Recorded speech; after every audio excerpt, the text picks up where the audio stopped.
Meus amigos, você sabe o que é isso? Mordaça, mordaça.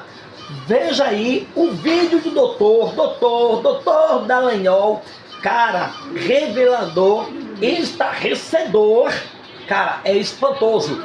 O que ele vai trazer acerca desse deputado vagabundo petista e que conseguimos travar, só que eles vão retomar de novo, porque um outro senhor vai entrar no cenário. Se você não conseguir ver o vídeo inteiro nas plataformas Kawaii, TikTok, Instagram, porque o vídeo é grande, cara, vai pro YouTube, vale a pena ver esse vídeo inteiro, pra gente ver o que esses caras malignos querem implantar sobre nós de direita. Você vai cair o queixo. Eu vou te revelar os detalhes sombrios do plano do PT para controlar o que você fala e o que você vê nas redes sociais. Nessa semana nós corremos um risco gigantesco de nós termos as redes sociais censuradas e controladas pelo PT. A urgência do projeto de lei, ou PL 4675, quase foi aprovada. Mas graças a você, a sua mobilização e a toda a força da direita nas redes, nós conseguimos retirar esse projeto de pauta. Ah, meu amigo, só que esse não é o fim não.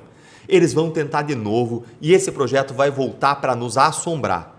E é por isso que eu resolvi gravar esse vídeo aqui para vocês, para mostrar os detalhes sombrios do plano do PT para controlar as redes, para mostrar a mentira das narrativas deles. Então fica aqui comigo que isso é muito importante. O que eu vou expor agora para vocês é o mecanismo de censura do PT em funcionamento e que precisa chegar ao maior número de pessoas possíveis para que quando esse projeto voltar para a pauta ou outro equivalente voltar para a pauta, o projeto da Mordaça 2, 3, 4, 5, ele seja enterrado de vez. E eu vou te mostrar tudo isso reagindo ao que o relator do PL, o deputado Aliel Machado, quando eu falo aqui PL, eu falo projeto de lei, o relator desse projeto de lei, deputado Aliel Machado, que pertence ao PV do Paraná, um partido de esquerda, ali da região de Ponta Grossa ele é, o que ele falou lá na Câmara, vou reagir a isso. E depois que a urgência caiu, ele foi para o microfone, falou o que quis e agora ele vai escutar o que ele não quer. Olha aqui comigo o chilique que ele deu. Deixando de lado narrativas e mentiras. O PL, que trata da regulamentação econômica das bigs, em nenhuma vírgula trata de conteúdo. Olha como que ele tenta te engambelar. Para uma lei mexer com o conteúdo das redes, ela não precisa ter lá, gente, a palavra conteúdo no meio. O Aliel Machado bem que podia responder as seguintes perguntas que eu vou deixar aqui para ele. Tá aberto o espaço, responde aí, Aliel. Se esse projeto for aprovado, o que aparece ou deixa de aparecer no Instagram, no X, que é o ex-Twitter, né? Chama de X. O que aparece ou deixa de aparecer nas redes sociais das pessoas? Isso vai ou não vai ser afetado? Responde para mim, sim ou não. Um conteúdo, ele pode ter mais ou menos visibilidade? Muda ou não muda? Responde para mim. Responde a outra coisa aqui pra gente, deputado. Quando a gente fizer uma busca no Google, a resposta da busca vai ser afetada? Quando a gente for comprar algo na Amazon, os produtos que aparecem na primeira tela podem mudar? Olha, se essas perguntas que eu fiz já te preocuparam, então vou te preocupar ainda mais, porque a resposta é sim para todos esses casos. Porque o projeto dá poder ao CAD, que é o Conselho Administrativo de Defesa Econômica, vinculado ao governo federal, dá poder ao CAD de mudar os termos de uso das plataformas, o que pode redesenhar os produtos que a gente consome todos os dias. Bora lá então para o PL, para o projeto de lei, para ver isso no artigo 9º, inciso 22, que diz o seguinte: diz que o CAD vai poder impor obrigações preventivas e estruturais às plataformas. E dentre essas obrigações que o CAD vai poder impor, está sobre decidir sobre a determinação de obrigações especiais a agentes econômicos de relevância sistêmica em mercados digitais e determinar a Superintendência de Mercados Digitais que fiscalize o seu cumprimento. Presta atenção então, a lei dá para o CAD um poder de decidir e impor obrigações especiais sobre as plataformas e redes sociais. Mas Deltan, que obrigações especiais aí que são essas que o CAD vai poder impor? O projeto nos conta lá no artigo 47E. Olha lá, parágrafo 1º. As obrigações especiais de que trata esse artigo vão ser definidas por meio de processo administrativo. Presta atenção nesse inciso primeiro. Essas obrigações vão ser definidas por processo administrativo do CAD, nos termos aí do capítulo 8, do título 6º, ou seja, não é por lei, não é pelo Congresso Nacional. Inciso segundo, poderão ser delimitadas essas obrigações especiais a determinados serviços ou produtos ofertados pelo agente econômico designado. E 3, o mais preocupante, essas obrigações especiais poderão ser implementadas por meio da alteração de termos e condições de uso dos serviços ofertados ou redesenho redesenho tecnológico de produtos e serviços digitais. Presta atenção nessa última parte. Redesenho tecnológico de produtos e serviços digitais. Você lembra do que o Aliel falou? Que o PL, esse projeto de lei, PL, não mexia no conteúdo. Tá aí já uma grande primeira mentira. O órgão supervisor das redes sociais, que seria vinculado ao CAD, vai poder criar obrigações para as plataformas como Google, Meta, mas também Amazon, Uber, iFood, e tudo isso de forma administrativa, ou seja, sem passar pelo Congresso. Não é o poder do povo, é a vontade do presidente, ao qual o CAD está vinculado. É poder demais, se percebe isso, dado nas mãos de alguém que seria indicado pelo Lula. E essas obrigações, elas poderiam ser orientadas sobre serviços ou produtos das plataformas, e isso de forma discricionária, ou seja, livre.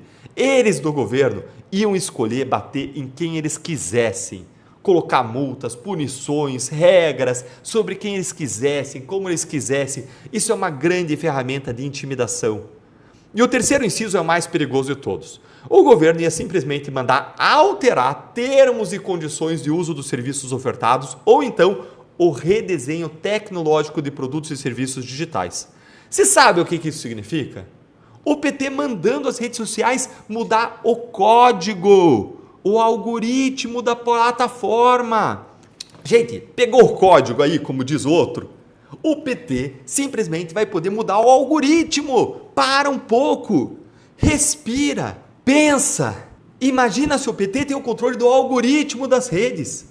Imagina o verdadeiro apocalipse que não seria. É só o que falta, né? Por Estado Totalitário, 1984, George Orwell. Aí você poderia me dizer, Deltan, mas dominar o algoritmo não é mudar o conteúdo. Não? Olha lá no artigo 47E desse PL. O governo ia ter o poder de criar obrigações para as plataformas relacionadas à estrutura de preços, práticas comerciais, fluxo de dados e critérios de ranqueamento. Vocês conseguem imaginar o PT com o poder de mandar as redes sociais ranquearem, em primeiro lugar, os conteúdos do Lula, da Gleisi Hoffmann, da Erika Hilton, do Guilherme Boulos, da Janja, e mandando derrubar o ranqueamento dos conteúdos meus, do Nicolas Ferreira, Flávio Bolsonaro, Gustavo Gayer, Michele Bolsonaro, milhares de políticos e influenciadores de direita. Você que é de direita, você consegue imaginar isso? Mas é claro que eles iam disfarçar isso, né? Com nomes bonitos, temas, riscos. Olha só, a plataforma tem que mitigar riscos com base nos tipos de conteúdos que aquele influenciador, aquele político e aquelas pessoas adotam. Olha, é contra a ideologia de gênero? Desce. É a favor da ideologia de gênero? É a favor de direitos, sobe. Seria a morte da nossa liberdade digital. E tudo isso está no projeto que eles queriam aprovar à urgência, ontem. Resumindo, o governo Lula e o PT, eles teriam o poder de definir o que seria visível ou invisível para os brasileiros. É colocar os conteúdos da esquerda, do PT, das páginas de fofoca esquerdistas lá em cima e esconder os conteúdos da direita, conservadores e cristãos. Muita gente da esquerda acha um absurdo defender o casamento entre homem e mulher. Isso revela um preconceito, fere direitos. Logo, um pastor que fala algo assim poderia ser ranqueado para baixo. Violador de direitos. Direito à dignidade, à intimidade, à livre escolha. Para dar outro exemplo prático, é como se você quisesse calar a boca de alguém, mas você não precisa ir lá e amordaçar a pessoa. Basta você ir lá e desligar o microfone que ela está usando para discursar. Imagina o Lula fazendo isso comigo, com o Nicolas, com o Flávio Bolsonaro, com o Guilherme Kilter e Gustavo Gayer, hein? É isso que iria acontecer. Eles iam interferir nas plataformas a ponto de posts como os meus, os do Nicolas, pararem de chegar para você, seguidor. Isso é perigosíssimo. Um vídeo que atingiria milhões de pessoas poderia de um dia para o outro ter seu alcance limitado. Você consegue imaginar o PT com esse poder nas mãos, na época em que o Nicolas fez o vídeo viral sobre o Pix, que teve mais de 300 milhões de visualizações? Lembra que eles disseram que era fake news? Aí basta ele dizer risco de desinformação e multar a plataforma. Essas 300 milhões de visualizações poderiam virar, no estralar de dedos, 300 mil, ou 30 mil, ou 3 mil, ou zero. Esse é o risco. E olha aqui a segunda grande mentira do Aliel. Ele é defendido pelas plataformas brasileiras e pelos empresários brasileiros. Mentira! Primeiro que essa lei vai atingir também empresas como a iFood, Nubank e várias outras plataformas que são brasileiras. Mas a maior prova de que isso não é verdade é que as frentes parlamentares que representam os empreendedores no Brasil assinaram um manifesto contra esse PL. A Frente Parlamentar do Comércio e Serviço, a Frente do Ambiente de Negócio, a Frente do Brasil Competitivo, a Frente pela Mulher Empreendedora, a Frente do Livre Mercado. Todas elas são contra. E são contra por um motivo muito simples, porque o projeto de lei ele não iria prejudicar apenas as Big Techs, mas todas as empresas e pessoas que utilizam os serviços dessas plataformas. Isso ia encarecer para todo mundo, para quem faz publicidade digital, tráfego pago, vende produtos no e-commerce, trabalha de entregador, motorista e por aí vai. Ah, mas ele segue mentindo. Porque ele faz uma correção contra monopólio. Ele cria um instrumento na legislação brasileira para proteger as empresas brasileiras. Não precisa de lei nova para isso. O Brasil já tem uma lei contra os monopólios, que é a Lei de Defesa da Concorrência. E o CADE, o Conselho Administrativo de Defesa Econômica, é um órgão que atua justamente para isso, para combater a concentração de mercado e abusos de poder em todos os mercados. Já tem poderes para isso. O CADE já tomou, por exemplo, decisões contra empresas como iFood, Apple, ou seja, funciona como deveria. O motivo pelo qual o governo quer criar uma superintendência de mercados digitais dentro do CADE é porque agora a briga é outra, é para interferir na nossa liberdade de expressão.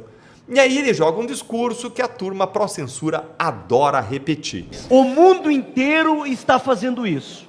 A Europa regulou, o Japão regulou. O argumento deles é, a Europa fez. Verdade, a Europa fez o DSA, o Digital Services Act. Dentre os resultados do DSA estão impactos econômicos expressivos, denúncias crescentes de restrição à liberdade de expressão e um cerco progressivo ao que os cidadãos podem publicar. Mas, presta atenção, lá na Europa, quem faz parte da comissão que cuida do DSA é indicado por todos os governos de todos os países, ou seja, é plural, tem diferentes visões e ideologias.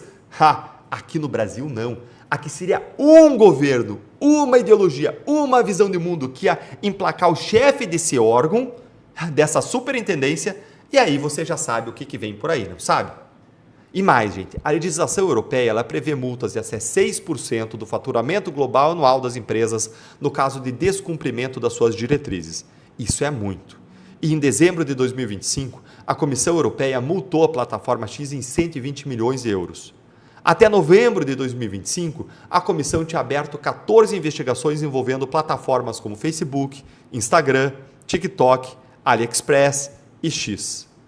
E aí a consequência disso é óbvia. É a retirada em massa de conteúdos pelas redes, por medo de serem multadas. Mais ainda, professores da Escola de Negócios de Copenhague fizeram um estudo sobre as perdas de eficiência que esse modelo europeu pode causar e chegaram à cifra de 144 bilhões de euros entre diferentes setores de perdas. É isso que a gente quer? Regulamentar o mercado digital brasileiro nos moldes do DSA é assinar um atestado de atraso, garantindo que o cidadão brasileiro pague mais caro por serviços piores. E tem que avaliar ainda se isso não vai impactar a própria corrida global de inteligência artificial, nos colocando para trás. Um estudo de 2024 do think tank Future of Free Speech, da Universidade de Vanderbilt, concluiu que debaixo do DSA lá na Europa, discursos legais online constituíram a maior parte do conteúdo que foi removido por medo pelas próprias plataformas no Facebook e no YouTube, na França, Alemanha e Suécia. Dá uma olhadinha nisso aqui, O percentual do conteúdo legal, legítimo, deletado, Dentre o conteúdo total deletado, o percentual de conteúdo legal, legítimo, que foi deletado e que não deveria ter sido deletado, variou entre 87% e 99% das publicações removidas. Ou seja, foram removidos 41 milhões de conteúdos só no primeiro semestre de 2025 e quase tudo era legal. Olha que absurdo! Olha o grau de restrição sobre a sua e a minha voz. E pasme, os Estados Unidos, onde ficam as grandes bigs, também está fazendo uma movimentação para proteger contra o monopólio. Os Estados Unidos eles estão fazendo o mesmo que o CADE já faz, que é analisar ações de concentração de mercado e de práticas concorrenciais nos mais diferentes setores, sem criar uma estrutura governamental específica para interferir na liberdade de expressão da população. Ou seja, o que o PL do governo Lula e do deputado Aliel querem fazer aqui não é feito lá nos Estados Unidos. E um detalhe importante, o que os Estados Unidos fazem é uma análise a posteriori, ou seja, ela acontece posteriormente, depois das postagens, depois da atuação das redes sociais. Não é uma análise preventiva que muda o funcionamento do algoritmo, que barra conteúdos antes de eles estarem aí nas redes sociais. O que isso quer dizer? Hoje, se uma empresa comete algum ilícito concorrencial, o CADE pode investigar e punir, como ele já fez com várias empresas do mercado digital. O que eles querem agora é diferente, é ter o poder de modificar as plataformas e puni-las, mesmo sem ter comprovação alguma de dano à concorrência. Eu vou fazer aqui uma analogia para vocês entenderem. Imagina aí que cada Big Tech é um carro. Antes, se um carro passasse do limite de velocidade, ele ia lá e tomava uma multa do CADE. Agora, com o novo PL da mordaça, é como se cada carro tivesse que andar com um agente do Detran lá dentro, um agente do CADE lá dentro, não só para garantir que ele não passe da velocidade, mas de quebra, esse agente do Detran, ele pode te dizer para não pegar a rua A e sim para pegar a rua B. Para não levar o fulano na carona e sim levar o Beltrano. E pior, de acordo com a ideologia do fulano ou do Beltrano. Vocês já imaginaram o inferno que seria viver assim, com agente do governo custoso, burocrático, com seus interesses, inclusive ideológicos, vivendo nas suas costas? Vivendo aí dentro do seu algoritmo, definindo o que você vê e o que você não vê? O que nós queremos aqui é que uma plataforma não decida qual empresa vai falir e qual não vai. Uma plataforma decida que o Pix não pode ser usado. Nós temos responsabilidade com o país. A solução para um problema pontual é dar poderes ilimitados ao Estado? É isso mesmo, Aniel? O projeto de lei poderia muito bem endereçar os problemas que existem e já foram identificados pelo próprio CADE, como restrições de pagamentos. Mas o governo e o deputado Aliel escolheram o caminho de dar uma carta branca, um cheque em branco para o governo, para mandar qualquer empresa que atua no mercado digital cumprir regras sem necessidade de avaliação de impacto, conforme a interpretação exclusiva de quem? Do governo. Esse é um debate técnico e a narrativa que está sendo construída, ela é falsa. Outro ponto importante, o debate aqui era apenas sobre o requerimento de urgência. Não existe relatório porque ele será construído com diálogo, com respeito, conversando com todas as empresas, com todas as lideranças, sem cunho ideológico. Você está de brincadeira, né, Aliel? Debate técnico, quem está fazendo aqui sou eu. Você sequer informou os brasileiros qual que é o seu texto. Se queria era passar uma urgência antes, sem ter nenhum relatório, sem ter debate e sem ter transparência. Porque como você vai debater o que não existe? Como você vai ter transparência sobre aquilo que não foi feito? A verdade é que quem está fazendo narrativa contra isso está indo contra a soberania nacional e está atacando o Brasil com mentiras e com inverdades. Soberania nacional é a soberania do cidadão brasileiro, de escolher quais produtos ou serviços que são melhores para ele, nacionais ou internacionais. Não é dar uma carta branca ao Estado para ele interferir livremente, inclusive com viés político e partidário, naquilo que a gente pode ou não falar nas redes, em quais conteúdos a gente pode ou não pode ver nas redes, em quais posts chegam ou não para nós as redes. Se quer dar uma carta branca para o Estado, para o governo da ocasião para definir isso, eu não, de modo nenhum. Agora olha só a maior sacanagem de todas que eles queriam fazer com esse projeto. Eu já te disse que eles iam criar um novo órgão para controlar as redes, a tal da Superintendência de Mercados Digitais. Agora, você sabe quem que é o mais cotado para assumir essa superintendência? O novo secretário de Plataformas Digitais do Ministério da Justiça, recém-nomeado, o Victor Oliveira Fernandes. E eu vou dar para vocês o currículo dele. Ex-conselheiro do CAD, ok. Professor do IDP, opa, é aquela faculdade lá de Brasília, vinculada a Gilmar. E presta atenção, ex-chefe de gabinete de Gilmar Ferreira Mendes no STF. O mesmo STF que vem fazendo censura após censura ao longo de todos os últimos anos. Ah, eu não preciso falar mais nada, né? Olha, se esse react foi valioso para você, se você conseguiu entender um pouco melhor qual é esse plano sombrio do PT para controlar as redes, para controlar você, eu quero te fazer um pedido. Curte com muita força esse vídeo para que o YouTube possa espalhar ele ao máximo, para o máximo de pessoas possível entender o que está acontecendo e mais do que isso. Compartilhe o link desse vídeo em todos os seus grupos. Fala para o pessoal, veja isso para você entender o que está acontecendo no Brasil. O Brasil inteiro precisa saber disso porque essa luta não acabou e eles vão tentar controlar as redes sociais de novo. E quando eles tentarem, nós já teremos esse vídeo como uma verdadeira arma nessa guerra pelas nossas liberdades para informar as pessoas. Nós precisamos que as pessoas sejam informadas sobre o que vem por aí para agilizar a velocidade de reação. Porque como aconteceu nessa semana, eles querem sempre aprovar tudo com urgência máxima quando o assunto é regular o que você diz, o que você vê e o que você escuta nas redes sociais. Para tudo isso, para lutar contra os abusos contra as nossas liberdades, eu conto com você.